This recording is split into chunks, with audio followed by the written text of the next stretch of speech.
kwa dhamana niliyopewa na waheshimiwa madiwani hawa, nitakuwa sauti ya wanyonge, nitakuwa sauti ya wasioweza kusema.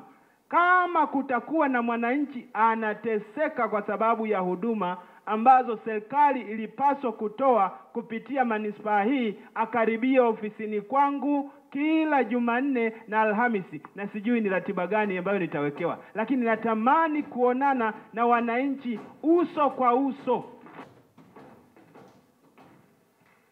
Na kwa sababu tumepewa dhamana hizi, ukisoma Isaya 40 mstari wa 1 inasema, waponyeni mioyo, waponyeni mioyo watu wa maumivu, lakini kwa sababu tu ya kufanya kazi kwa mazoea wanashindwa kuangalia jambo hili. Ponyeni watu wana maumivu makubwa. Idara unakuta labda kwa mfano idara ya ardhi, kwa mfano nachukulia kwa mfano, unakuta watu wana malalamiko mengi. Mkuu wa ardhi mwenye sijui ni nani anakaaga hapo anasumbua pengine. Jamani, jitafakarini. Nakuja huko, nakuja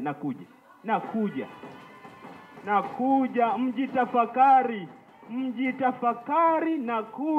nakuja kwa kasi.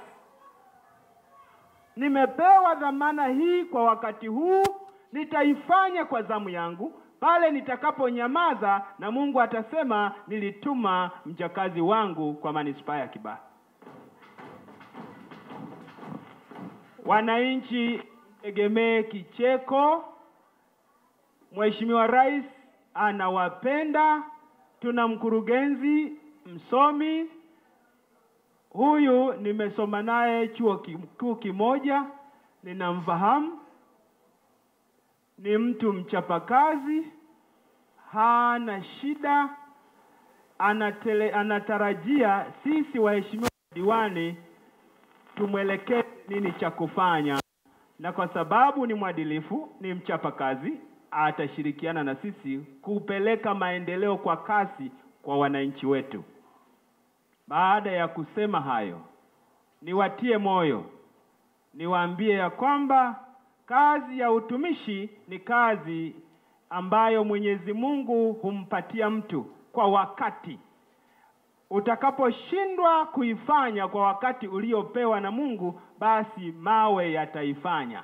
Ninawaomba waheshimiwa madiwani, tukawe waadilifu, tufanye kazi ili kusudi wananchi wa manispaa ya Kibaha wapate maendeleo kwa kasi, na tutapimwa kwa maendeleo